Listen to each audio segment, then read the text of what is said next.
लेते हैं और सुनकर भी हम आनंद लेते हैं। ठीक है, तो इसी प्रकार से जो नाटक है उसमें हम दर्शन भी करते हैं, यानी हम दर्शक के रूप में भी सामने आते हैं, सिर्फ सुनते नहीं है, दृष्टि द्वारा भी हम इसे देख सकते हैं। क्योंकि नाटक अगर आप लोगों ने देखा हो, इतने मंच है, नाटकों का अभिनय होता है, तो नाटक बने ही इसीलिए जाते हैं कि उनका अभिनय किया जाए, उसको प्रस्तुत किया जाए। तो इसे क्या कहते हैं, नाटक कहेंगे या दृश्य काव्य कहते हैं। नाटक में श्रव्य काव्य से अधिक रमणीयता होती है। ठीक है, दृश्य श्रव्य काव्य होने के कारण, यानी देखना और सुनने के कारण, ये क्योंकि ये ऐसा काव्य है जिसमें हमें देखना और सुनना भी दोनों तरह से होता है। ये लोक चेतना से अपेक्षाकृत अधिक घनिष्ठ रूप से संबंध है, क्योंकि जब हम सिर्फ कोई चीज सुनते हैं तो उसका प्रभाव हमारे ऊपर इतना अधिक नहीं होता जितना हम देखते भी हैं और सुनते भी हैं, दोनों चीजों का प्रभाव हमारे ऊपर होता है। क्योंकि हम दोनों इंद्रियों का अपना इस्तेमाल करते हैं, आंखों का और कानों का, और जब हम साक्षात देखते हैं तो वो हम पर ज्यादा, हम उससे ज्यादा घनिष्ठ रूप से जुड़ जाते हैं। ठीक है, तो इसलिए लोक चेतना जो है वो वहाँ अधिक जुड़ी हुई दिखाई देती है। नाट्य शास्त्र में लोक चेतना को नाटक के लेखन और मंचन की मूल प्रेरणा माना गया है। कैसे भाई, अब मान लीजिए अगर हम ये कहते हैं कि चोरी करना बुरी बात है ना, और हम ये कहते हैं कि लोगों को मानवता का कार्य करना चाहिए, तो ये बोलने में, सुनने में मतलब लगेगा हाँ ठीक है, होगा इसका प्रभाव। लेकिन जब हम इसको किसी नाटक के रूप में या किसी कहानी के रूप में जब हम इसका मंचन करते हैं, तब क्या होता है, बच्चों को ये सिखाना बहुत आसान हो जाता है। जैसे टीवी पर भी नाटक आते हैं तो वो दिखाते, जैसे कि आप कहानियां बच्चों को बच्चे जो है आजकल कहानियां देख रहे हैं, कार्टून्स देखते हैं, तो कार्टून में भी अच्छी बुरी बातें सिखाई जाती, तो वो पूरा एक नाटक रचा जाता है। कि अगर हम कहते हैं कि कभी किसी का बुरा नहीं करना चाहिए, क्योंकि उल्टा खुद का बुरा हो जाता है उससे, है ना।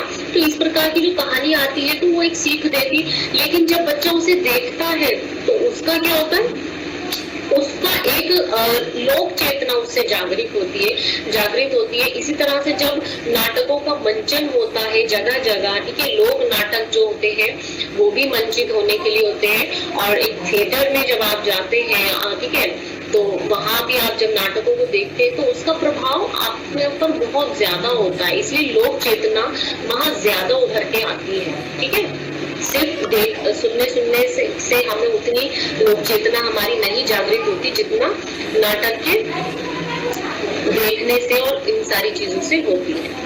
किंतु नाटक जो है मूलतः पठन के स्थान पर प्रदर्शनकारी कला है। अब हम यहाँ बात कर रहे हैं नाट्यांश का पठन, यानी नाटकों का पठन, यानी उसका पाठ किस प्रकार किया जाए। लेकिन नाटक तो मूलतः क्या है, प्रदर्शनकारी कला है। जब तक उसका मंचन नहीं किया जाए, जब तक उसको प्ले नहीं किया जाए, ठीक है, उसका अभिनय ना किया जाए, तब तक नाटक का वास्तविक उद्देश्य अधूरा रहता है। लेकिन हम उस नाटक का मंचन करें, इससे पहले हमें नाटक को पढ़ना जरूरी होता है। जब तक हम पढ़ेंगे नहीं, उसे समझेंगे नहीं, तो हम मंचन भी नहीं कर पाएंगे। ठीक है, तो इसीलिए अब नाटक को किस प्रकार पढ़ा जाए ये भी जानना बहुत जरूरी है। इसे किसी एक कमरे में बैठकर पढ़कर आनंद प्राप्त नहीं किया जा सकता कि आपने किताब खोली, नाटक पढ़ा और हो गया, बस ऐसा नहीं है। ठीक है, हमें क्या करना है, नाटक को पढ़ना है तो उसके लिए हमें कुछ बिंदुओं का ध्यान रखना पड़ेगा। जैसे किसी भी नाटक की पूर्ण सफलता केवल उसके प्रदर्शन से ही संभव हो सकती है। ठीक है ना, और जब तक हम उसका प्रदर्शन करेंगे, प्रदर्शन करने के लिए हम पहले वो सीख तो लें कि वो चीज है क्या, हमें उसे कैसे प्रदर्शित करना है, कैसे प्रस्तुत करना है। तो ये सारी चीजें हमें पढ़कर ही पता चलेगी। किंतु फिर भी प्रदर्शन से पूर्व नाटक को पढ़ना जरूरी है। नाट्यांश पढ़ने के लिए विशेष बिंदुओं पर ध्यान देना भी जरूरी है। जैसे नाट्यांश पठन के लिए विशेष गुण की आवश्यकता होती है। किसी भी नाटक को कहानी अथवा कविता की भांति नहीं पढ़ा जा सकता। ठीक है, एक नाटक को पढ़ने के लिए नाटक के तत्वों का ज्ञान होना बहुत ही जरूरी है। अब तत्व कौन से हैं उसके,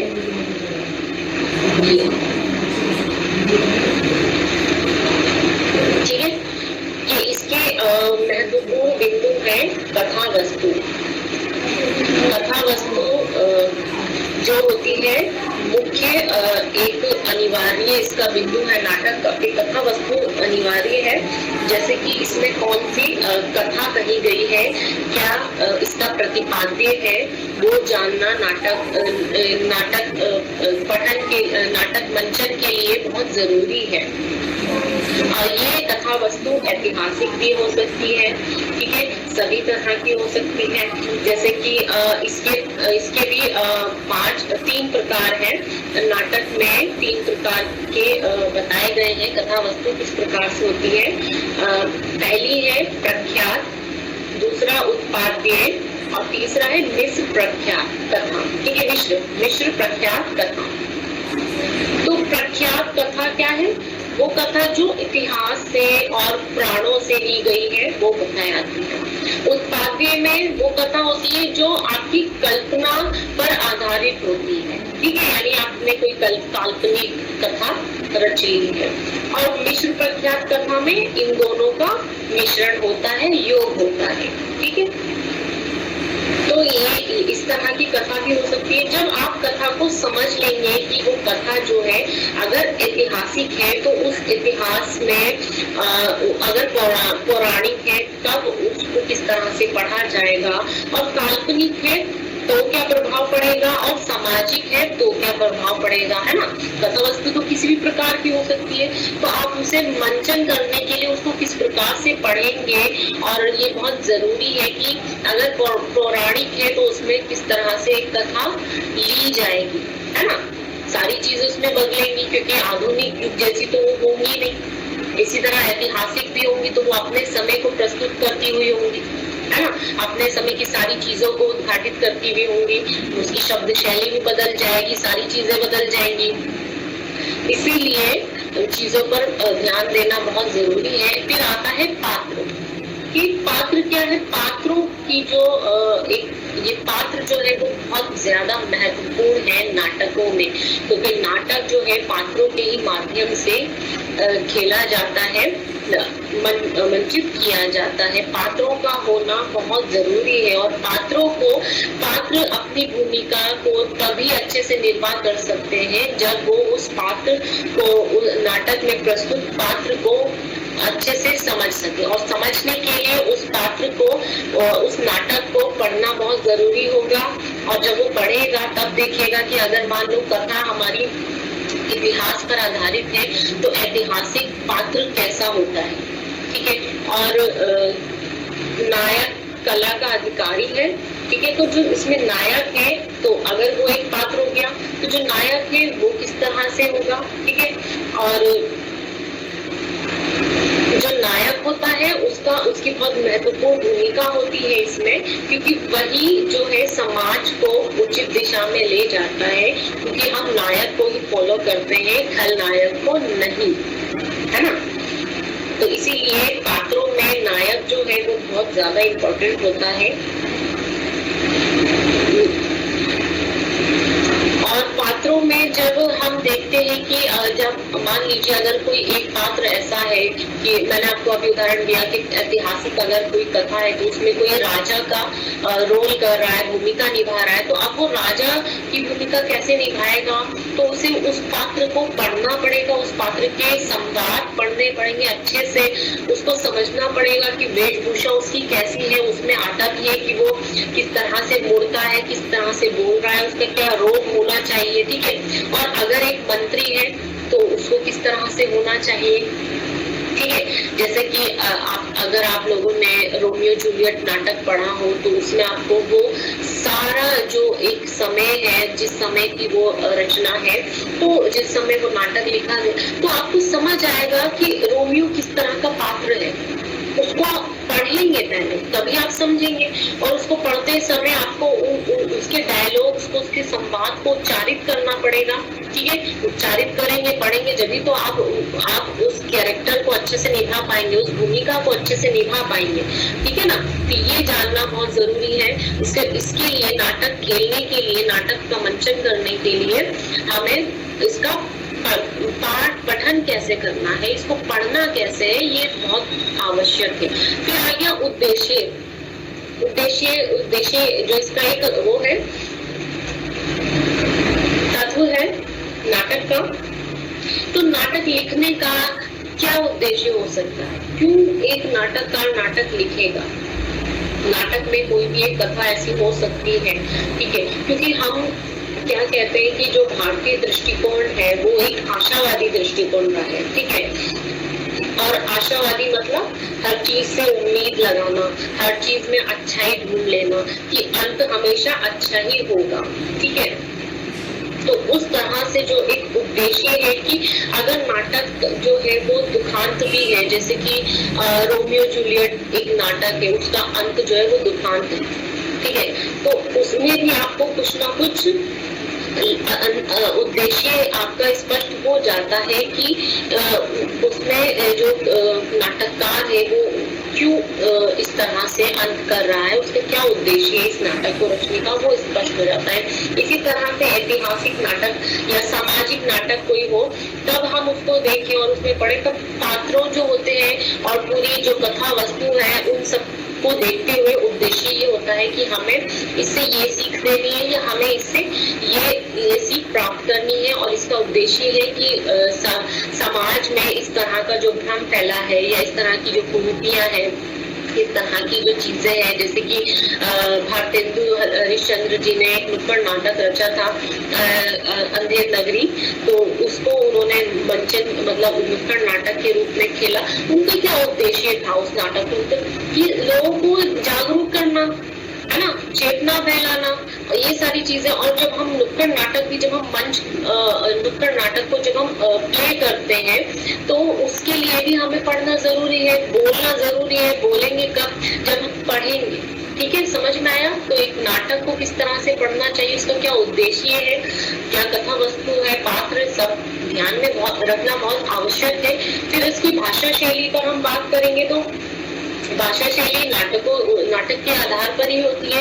ऐतिहासिक है तो उसकी भाषा शैली उसी रूप की होगी, उसी समय की होगी जिस काल का वो नाटक पात्र है, जिस काल की वो कथा है ना। सामाजिक होगा तो उसी हिसाब से भाषा शैली का इस्तेमाल नाटककार करेगा, ठीक है। और पात्र किस प्रकार के हैं उसके अकॉर्डिंग भी भाषा शैली होती है। जैसे स्त्री है कोई, अगर मैंने आपको बताया कि राजा है तो उसकी भाषा शैली कैसी होगी, एक भिक्षुक है और नाटक में तो उसकी भाषा शैली कैसी होगी, तो उसको किस तरह से बोलना होगा वो भी ध्यान में रखना होगा। एक शत्रु है, ठीक है, उसकी भाषा शैली किस प्रकार होगी, तो ये बहुत ध्यान रखना जरूरी है। और क्लिष्ट शब्द ना हो इसके अंदर, ठीक है। क्लिष्ट शब्द क्या होते हैं, इस तरह से होते तो पढ़ने में मुश्किल करते हैं, मुश्किल होती है उन्हें पढ़ने में, क्योंकि क्लिष्ट भाषा के कारण क्या होता है, बौद्धिक श्रम करना पड़ता है। मतलब उनको बोलने में भी और उनको समझने में भी बौद्धिक श्रम की आवश्यकता होती है, ठीक है।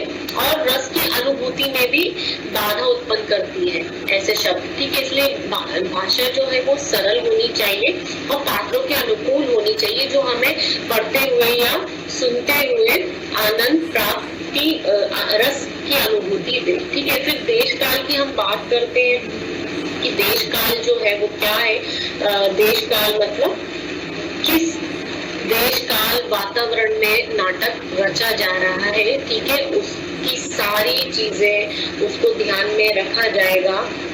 उसको जीवंत, उसको अगर आप लोगों ने एक नाटक क्या मैं कहूँ, पता नहीं आप लोगों ने पढ़ा हो नहीं पढ़ा हो, जैसे कि चलिए मैं इसी का उदाहरण दे देती हूँ। रोमियो जूलियट वाली अगर हम बात करते हैं तो इतनी प्रसिद्ध नाटक है। अगर मैं हिंदी में नाटकों की बात करूं तो हिंदी में बहुत प्रसिद्ध ये चलिए हम भारतेंदु की बात कर लेते हैं कि किस तरह से रचा गया है, किस तरह से नाटक देश काल को प्रेजेंट कर रहा है वो देखना बहुत जरूरी है। उसकी अगर वो ऐतिहासिक है तो उसमें अगर हम धार्मिक दिखा रहे हैं, जयशंकर प्रसाद के जैसे नाटक है ना, आम्रपाली जैसे एक नाटक है, तो आम्रपाली जब हम प्ले करेंगे, जैसे आप रामायण भी देखते हैं, रामायण पर भी आप सीरियल देखते हैं, तो रामायण का जो एक देश काल है वो आपको नजर आ जाता होगा किस समय की ये बात कर रहे हैं, है ना। तो उसकी जो चीजें होंगी, कैसे उसकी वेशभूषा जो होगी वो भी आपको उसी समय के अनुसार होगी, उसकी जो राजनीतिक चीजें होंगी वो भी आपको उसी समय के अनुसार दिखाई देंगी, है ना। सामाजिक परिस्थितियां भी, क्योंकि हर चीज अपने समय के अनुसार बदलती है, धार्मिक परिस्थिति हो चाहे सामाजिक हो या राजनीतिक हो, है ना, कोई भी परिस्थिति ऐसी हो वो देश काल के अनुसार ही होती है। आज की धार्मिक परिस्थितियां अलग है, आज की सामाजिक परिस्थितियां अलग है, तो अगर हम आज के समय को लेकर कोई नाटक लिखते हैं तो उसकी सारी चीजें बदल जाएगी, भाषा शैली बदल जाएगी, उसका लिखने का उद्देश्य बदल जाएगा, है ना, और उसकी कथा वस्तु भी बदली हुई, क्योंकि आज के समय में कथा वस्तु ऐसी होगी जो वर्तमान समय को अपने में समेटती होगी। इसी प्रकार से देश काल की बात हो रही है कि देश काल की बात की जा रही है, तो वो स्पष्ट हो जाएगा कि कौन सा देश है और किस काल की बात हो रही है, किस समय की बात हो रही है और उसका वातावरण क्या है। ये क्लियर हो गया। फिर हम बात करते हैं संवाद की। तो संवाद जो है, अब संवाद को समझने के लिए, उनको बोलने के लिए हमें पात्रों को मतलब पढ़ना बहुत जरूरी है, और जब पढ़ेंगे तो संवाद किस तरीके से पढ़ें उसका ध्यान भी बहुत जरूरी रखना है। जैसे सिर्फ हमने ऐसे पढ़ दिया, ऐसे नहीं होता कि आप एक ही बात, क्या मैं यहाँ रह सकता हूँ, अगर ये एक लाइन है तो उसको किस तरीके से पढ़ेंगे, मैं ये उदाहरण दे रही हूँ, ठीक है। तो वो ध्यान रखना जरूरी है। अब संवाद कैसे हो सकते हैं, सरल भी हो सकते हैं, सुबोध भी, स्वाभाविक हो सकते हैं, और पात्र के अनुकूल जरूर होने चाहिए, ठीक है, ये जरूर होना चाहिए। संवाद के लिए ये बहुत जरूरी है कि सरल संवाद हो, कठिन ना हो, ठीक है, और सुबोध हो। सुबोध का मतलब होता है अच्छे से समझ में आने वाला, ठीक है। स्वाभाविक होने चाहिए, अटपटे नहीं लगने चाहिए कि अगर एक भिखारी है उसके संवाद कुछ है तो उसकी भाषा कुछ और बना के या उसके ऊपर ऐसा संवाद दे दिया उसके लिए कि वो फिट नहीं हो रहा है, ठीक है। तो इस तरह के पात्र के अनुकूल, समझ में आए, पात्र के अनुकूल होना चाहिए। एक स्त्री है तो स्त्री के संवाद किस तरह से होंगे, और कहीं कहीं ऐसी चीजें, मतलब कहीं कहीं ऐसा दृश्य होता है तो दृश्य के अनुकूल भी संवाद होते हैं, है ना। तो उस संवाद का बहुत ध्यान रखना चाहिए। अब अभिनय की बात हम करते हैं तो अभिनय किस तरह से होता है वो भी देखना चाहिए। अभिनय करने के लिए हमें सारी चीजों को देखना पड़ता है कि हमारे शरीर में किया जाने वाला, जैसे कि अभिनय के 4 प्रकार माने गए हैं, आंगिक अभिनय, वाचिक अभिनय, आहार्य अभिनय और सात्विक अभिनय। तो आंगिक मतलब अंग से जो जुड़ा है, शरीर से किया जाने वाला अभिनय। वाचिक अभिनय मतलब संवाद यानी बोलना, संवाद द्वारा अभिनय किया गया। आहार्य मतलब आपकी वेशभूषा से जुड़ा हुआ, और मेकअप वगैरह इसमें आता है, प्रकाश की व्यवस्था वगैरह इसमें आती है, वो सब अभिनय होता है। सात्विक अभिनय मतलब जो आपके अंतर मन से किया हो, मतलब सिर्फ आप डायलॉग ना बोले, उसको अंतर मन से बोले। तो ये सारी चीजें आप तभी क्लियर कर पाएंगे, जब भी आप इन पर फोकस कर पाएंगे, जब आप एक अभिनय करने वाले को हम ये सारी चीजें, ये बिंदु को देखना, इसको फॉलो करना बहुत जरूरी होता है। और वो जब ही कर सकते हैं जब उसको अच्छे से पढ़े, ठीक है। तो ये आपको नाट्यांश वाचन समझ आ गया होगा। अब हम समाचार वाचन पढ़ते हैं। समाचार वाचन क्या है? समाचार आप सबको पता ही होगा कि समाचार क्या होते हैं, ठीक है। समाचार नवीनतम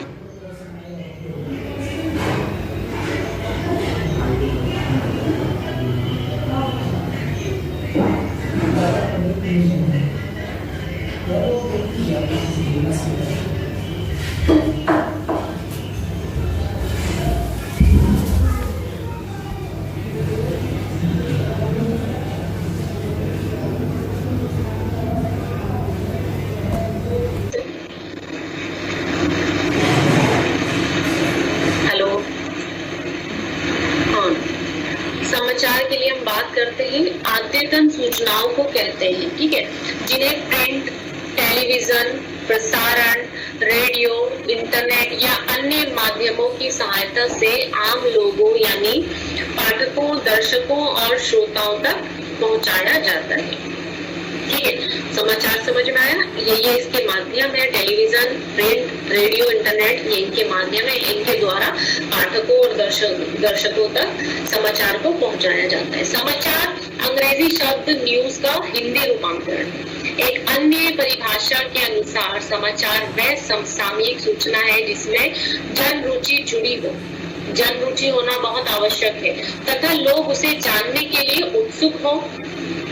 बिना जन रुचि के कोई सूचना समाचार नहीं हो सकती। ठीक है, अब समाचार संपादक जो प्रति तैयार करता है वही मोटे तौर पर वाचन प्रति होती है। वाचन मतलब बोलने की प्रति, ठीक है, बोलने वाला। इसीलिए समाचार संपादक को बहुत सतर्कता से काम करने की जरूरत होती है। भाषा कैसी होनी चाहिए? अब समाचारों की बहुत ही सरल होनी चाहिए और हर हाल में बोली जाने वाली भाषा उसकी होनी चाहिए। हिंदी के हिसाब से देखें तो तथा, एवं, बात जैसे शब्दों का इस्तेमाल नहीं करना चाहिए, क्योंकि बोलचाल में इन सब की जगह हम हमेशा और शब्द का ही इस्तेमाल करते हैं, क्योंकि बोलचाल के नजदीक भाषा होनी चाहिए। समाचार लेखन और संपादन में भी यही करना चाहिए, द्वारा शब्द का इस्तेमाल नहीं करना चाहिए। आप समझ रहे हैं कि आपको बोलते समय किन किन शब्दों का, लिखते समय किन किन शब्दों का इस्तेमाल करना चाहिए और किन किन शब्दों का इस्तेमाल नहीं करना चाहिए। तो ये जानना हमारे लिए बहुत जरूरी है, तभी हम उस समाचार को अच्छे से बोल पाएंगे। इसके अलावा संख्याओं को जहां तक संभव हो राउंड फिगर में व्यक्त करना चाहिए। ठीक है, ये बोलते समाचार बोलते समय भले ही इसके लिए करीब या लगभग जैसे शब्दों का आप इस्तेमाल कर सके करें, लेकिन हमें राउंड फिगर का इस्तेमाल करना चाहिए जब हम आंकड़ों की बात करते हैं तो। ठीक है, अब अंग्रेजी में बड़ी संख्याएं मिलियन, बिलियन और ट्रिलियन तक के रूप में व्यक्त की जाती हैं और सहज ये समझा जा सकता है कि हिंदी में गिनती के ये शब्द नहीं चलते। हिंदी में संख्याएं हमेशा 100, 1000, लाख, करोड़ और अरब आदि के रूप में व्यक्त की जाती है, जिन्हें श्रोता अच्छे से समझ सकता है। ठीक है ना, दशमलव की संख्याओं के इस्तेमाल से भी बचना चाहिए और जहां जरूरी हो वहां दशमलव और उसके बाद के अंकों को शब्दों में ही लिख देना चाहिए। उदाहरण के लिए 7.65 को 7.65 लिखना बेहतर होगा, अन्यथा वाचक इसे 7.65 लगने की गलती कर सकता है। तो ये भी हमें देखना पड़ेगा। समाचार संपादन और अनुवाद करते समय वाक्य भी बहुत लंबे लंबे नहीं होने चाहिए। हम जब समाचार पढ़ते हैं तो हमारे वाक्य इतने लंबे नहीं होने चाहिए। भाषा की सरलता इस हद तक होनी चाहिए कि एक बार सुनते ही श्रोता को समझ में आ जाए। जैसे कि मैं आपको यहाँ पे 2-3 समाचार न्यूज पढ़कर सुनाती हूँ। पुल के नीचे रह रहे लोगों को शेल्टर होम में भेजा, देश भर की नदियों से पानी के नमूने ले रहे। ये 2 समाचार पढ़कर आपको समझ में आएगा कि पहली तो ये कि लंबे लंबे वाक्य नहीं है, छोटे छोटे हैं, दूसरी भाषा सरल है और एक बार में सुनने में समझ में आ गया। रेहड़ी पटरी वालों को खाने के लाले, जमा पूंजी भी खत्म। ठीक है, तो ये समझ में आया आपको समाचार, इसकी भाषा और इसको किस तरह से लिखा गया। तो ये सब होना चाहिए। और समाचारों को पढ़ते हुए क्या होना चाहिए, ज्यादा हमें एकदम नाटकीयता नहीं करनी चाहिए, सीधे तरीके से समाचार पढ़ने चाहिए, घुमाना फिराना नहीं चाहिए किसी भी तरह से। ठीक है ना, तो और इसकी भाषा बहुत सुदृढ़ होनी चाहिए। समय और लय वाली भाषा नहीं होनी चाहिए, जैसे कविता की भाषा है वो समाचार की भाषा हो ही नहीं सकती है। ठीक है, समय के महत्व को बहुत ज्यादा ध्यान में रखना चाहिए और कम से कम शब्दों में अपनी बात कहनी चाहिए, क्योंकि समाचार ऐसा है कि उसको हम कम से कम शब्दों में कह सकें। आप देखते ही होंगे जब आप न्यूज सुनते हैं देखते तो जो खबरें हैं, मतलब जो सुर्खियां हैं, हेडलाइंस है, वो कितनी जल्दी जल्दी बोल दी जाती है ना, और छोटी होती है, छोटी होने के साथ ही वो समझ में आ जाती है। इसीलिए समय का ध्यान रखना बहुत जरूरी है यहाँ समाचार पढ़ने के लिए। अब हम दूसरे टॉपिक पर आते हैं, हमारा है दूसरा टॉपिक समझना।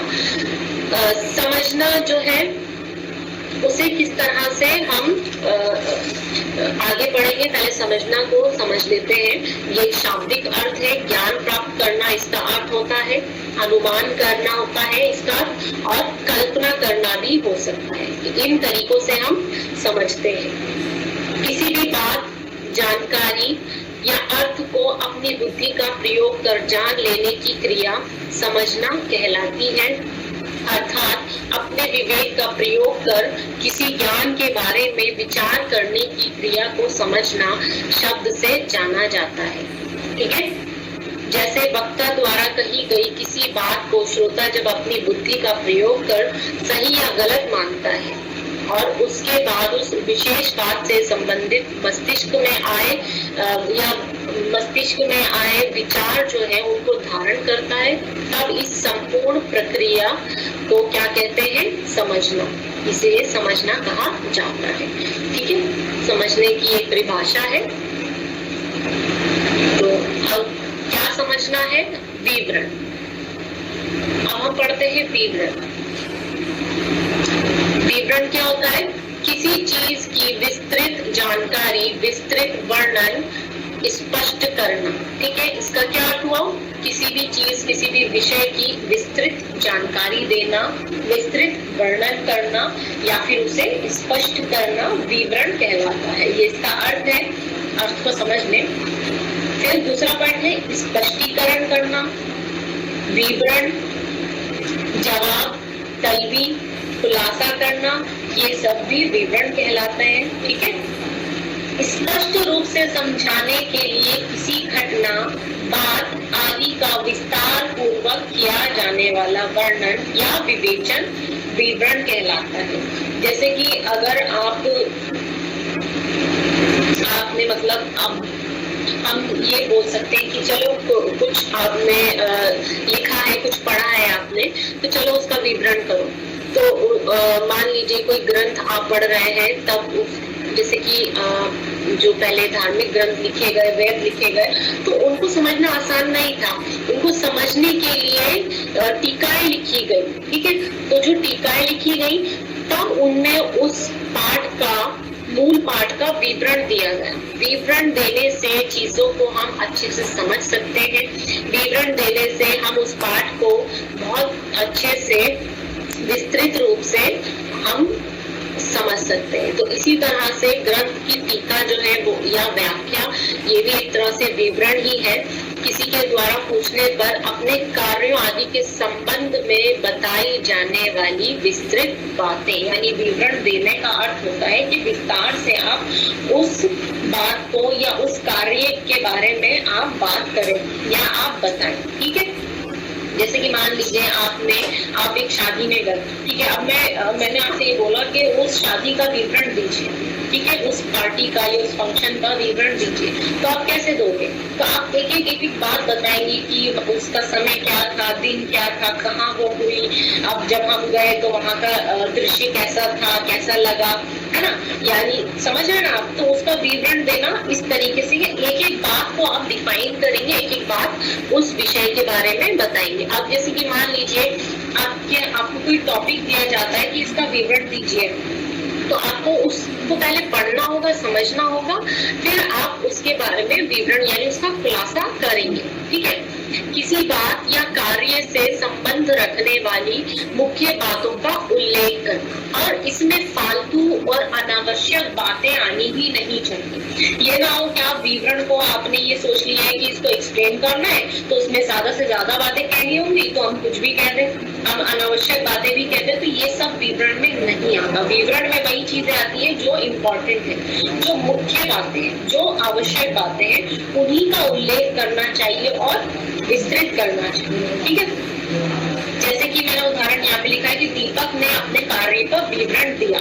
अब दीपक कोई एक ऐसा काम कर रहा है जिसमें उसका अपना एक विवरण दिया। जैसे कि अब मान लीजिए आज हम पूछ सकते हैं कि आज आपने एक क्लास एक घर में मतलब पूरे दिन आपने क्या किया, पूरे दिन का आप विवरण दीजिए, तो आप कैसे देंगे?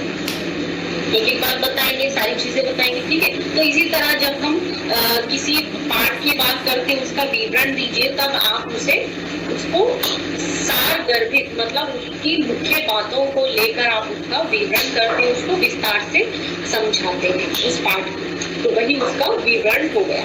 विवरण कई प्रकार के हो सकते हैं, भौगोलिक विवरण, ठीक है, सुरक्षा विवरण, वित्तीय विवरण, लक्ष्यों का विवरण कर सकते हैं आप, ठीक है, व्यवसायिक विवरण हो सकता है, भूकंप विवरण हो सकता है। तो विवरण को समझना मुश्किल नहीं है, बहुत आसान है। तो विवरण आपको क्लियर हो गया होगा कि विवरण क्या होता है। ठीक है, अब विवरण के बाद हम आते हैं वर्णन पर कि वर्णन क्या है। वर्णन क्या होता है? किसी बात को ब्यौरेवार कहना, मौखिक बयान। ठीक है, यानी क्या कह रहे हैं, कोई ऐसी एक बात है जिसको आप ब्यौरेवार कह रहे हैं, यानी कि कंटिन्यू एक के बाद एक चीज आप उसकी वर्णन कर रहे हैं। ठीक है, और मौखिक बयान यानी आप मौखिक रूप से उसको कह रहे हैं, वर्णन कर रहे हैं, है ना। किसी बात को ब्यौरेवार लिखना, लिखित बयान भी हो सकता है, यानी वर्णन हम मौखिक रूप से भी कर सकते हैं और लिखित रूप से भी कर सकते हैं। और ये कैसा होता है, गुण कथन होता है, यानी इसमें आप उसके गुण की बात करेंगे, किस प्रकार का वो था, कैसा नहीं था, है ना, उसके गुण कथन कहलाया जाता है ये।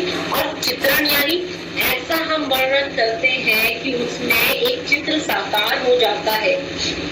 ठीक है, अब जैसे कि मैं कहूँ कि किसी बागीचे का या किसी पार्क का वर्णन करें, तो आप जाएंगे देखेंगे तो उसका वर्णन करेंगे, एक एक चीज का उसका वर्णन करेंगे। ठीक है, जैसे है ना, अब इसी तरह से आप लिखेंगे कि वो मतलब जो पार्क है वो ऐसा है, उसमें इतने तरह के पौधे हैं, फिर एक आप डिटेल में उसको ब्यौरेवार बात कहेंगे।